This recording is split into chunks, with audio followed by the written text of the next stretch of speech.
First of all, very good morning to Theo. Nice to see you. Thank you very much for joining us. The sun is absolutely streaming through the windows. We had to shut the blind. It's that bright. It's going to be a beautiful day today. It is going to be absolutely amazing. Beautiful weekend as well.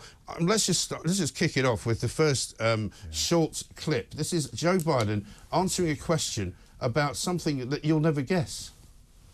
Making sure that we're able to make every single solitary person eligible for what I've been able to do with the COVID.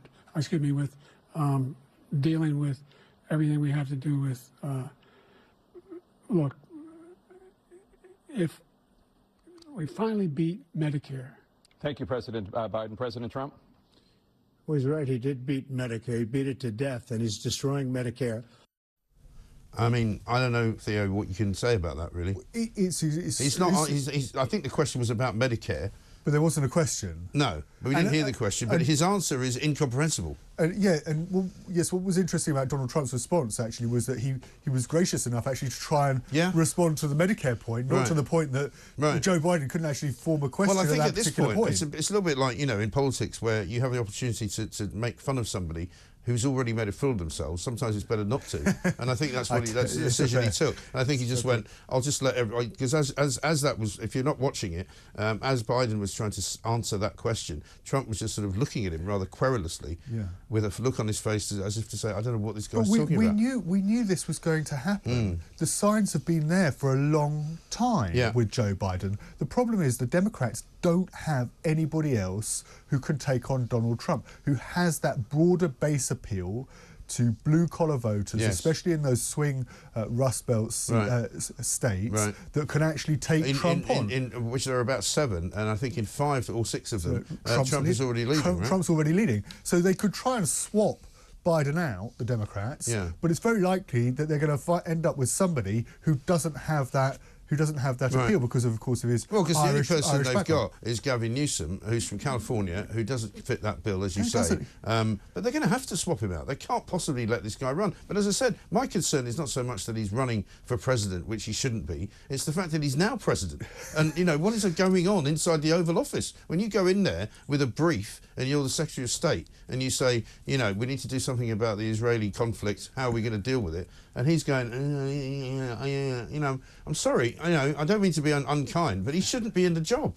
So it's problematic, of course, for, as I said, for the Democrats in this election. And you raise a fair point. He is the leader of the free world. Yeah, it is. The United States is our most important ally here in Britain, and we have a number of conflicts, namely those going on in the Middle East. Negotiations to try and broker some sort of peace deal. Question marks if Joe Biden can't ask a question even of Donald Trump in the debate, how are those negotiations going to make any meaningful progress? Well, you couldn't put him in a room, could you, with anybody from the Russian Federation. You couldn't put him in a room with anybody from Iran. You couldn't send him to Qatar to have conversations with Hamas. You couldn't do any of that. I think the key word is delegation. Yes. There is a lot of delegating clearly going on right now in that You're starting to sound like Jill Biden here, though, Theo. You're starting to make excuses, because there's a clip of her, I don't think we've got it yet, but we'll get it, where she says afterwards, "You did such a great job. You answered all the questions." I'm not making an excuse for Joe Biden. I'm just saying that you're asking how the United States government is actually functioning. Yes. I think he's having to rely on those around him. But you raise a very fair point, Mike. That is not how it should be.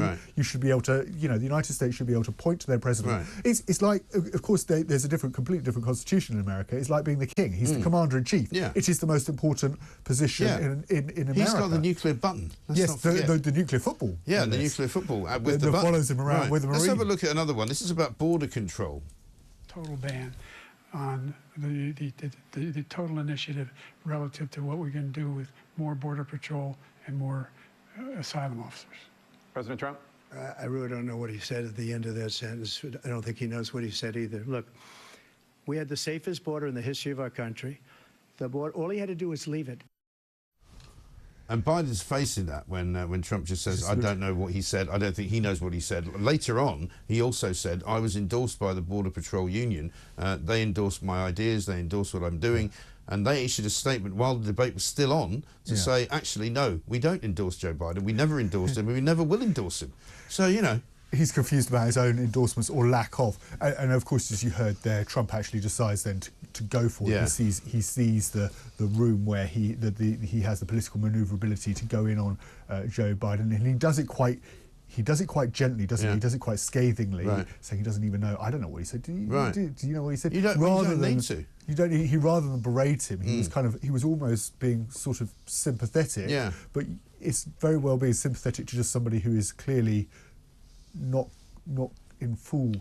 I mean, they say his senses, cognitive abilities yes. have deteriorated, and I think it's very clear that they have deteriorated quite significantly since he became president. So I would say certainly in the last year, at least, you can see a deterioration. Yes, there is a deterioration, and the problem is that it's now getting to the point where they cannot swap him out. So I think what we're probably looking at is that, let's say Biden wins, at some stage there's going to have to be a handover to the vice But president. I don't think he does win, because in this state, who's going to vote for him? You know, I know plenty of Democrats in America who would like to vote for a Democratic candidate, but who find themselves unable to vote for Biden. Yes, and then of course we're waiting on whether Donald Trump actually is able to stand in this race, because of course there is a sentencing coming up, and that's why this is such a febrile election potentially. But I don't think anything can stop Trump him from standing, though, can it? I mean, in the end, they can convict him, and they can even send him to jail, which is very unlikely, and he can still stand.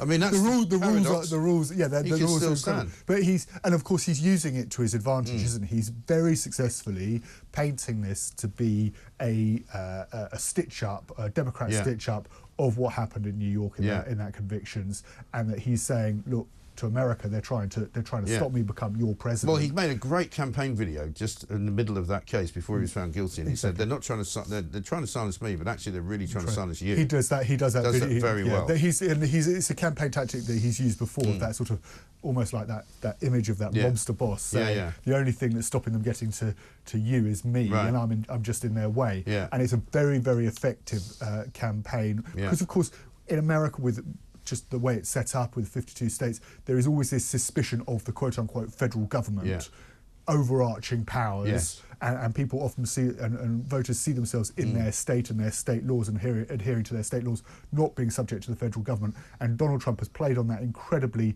successfully, and he's leading now in all the key areas, especially on the economy. Actually, Biden has done. The American economy is coming back. He's done well on the economy, but still Donald Trump leads when it comes down to polling with the economy. So it's very difficult to see at this point how Biden wins that election, and it's very difficult. And the problem they've got is, as I said, how do you deal with clearly the issues that he's facing right now and swap him out, because that's not going to work. If they brought in Harris, but there's always been a plan. It would get even. It would get worse, because she's even more unpopular than he is. But let's have another clip. This is about his cognitive abilities. Well, I took 2 tests, cognitive tests. I aced them, both of them, as you know. We made it public. He took none. I'd like to see him take one, just one, a real easy one. And we knock on wood wherever we may have wood, that I'm in very good health. I just won 2 club championships, not even senior. 2 regular club championships. To do that, you have to be quite smart, and you have to be able to hit the ball a long way, and I do it. He doesn't do it. He can't hit a ball 50 yards. He challenged me to a golf match. He can't hit a ball 50 yards. You can see he is 6'5" and only 223 pounds, or 235 pounds. Well, you said 6'4", 200. Well, anyway, that's what anyway, just take a look at what he says he is, and take a look at what he is. Look, I'd be happy to have a driving contest with him. I got my handicap, which when I was vice president, down to a 6. But by the way, I told you before, I'm happy to play golf if you carry your own bag. I mean, this is what it's come down to. I mean, we think our debates have become sort of slightly petty and ridiculous, but I mean, now we're talking about driving range. Could you How far imagine? can you hit the golf ball? It would be incredible, wouldn't it, if Starmer and Sunak faced off in that last debate, and it all came down to who could or a hit penalty shootout or something. 350 yards. Maybe we should do that. Maybe we get people a bit more engaged with it, Yeah, it would make a difference, wouldn't it? It would. If we ended up in having a competition about who had the best golf swing, who could hit the ball the furthest, farthest in the golf swing. But look, it goes back to that. It goes back to the inability of Joe Biden to nail Donald Trump, and he needs to start making progress, because we saw, if you want to draw a comparison with our own elections, we saw Rishi Sunak come back on Monday. Just the other night, well, he came back on Monday and then he came the other night as well. Yeah. And the problem was, he did well. Voters quite liked him comparatively well to Keir Starmer, but it's all too late for Rishi Sunak. Yeah. The die's cast. What's going to happen next Thursday is going to happen. We're, there's nothing to say that other than it's going to be a huge Labour victory. Yeah. If Joe Biden and the Democrats want to win this election, Lessons would tell you from our election, they need to do it now. They need to make the progress now. But the trouble is, no good. But they can't. This is why there is a massive theory that they're going to swap him out during the convention, which they can do. There is a method by which they can do that and install Newsom, who's the only candidate really that they can think of. So we'll see. But the next debate is not until September. Tuesday, September the 10th, is ABC's and some CNN's.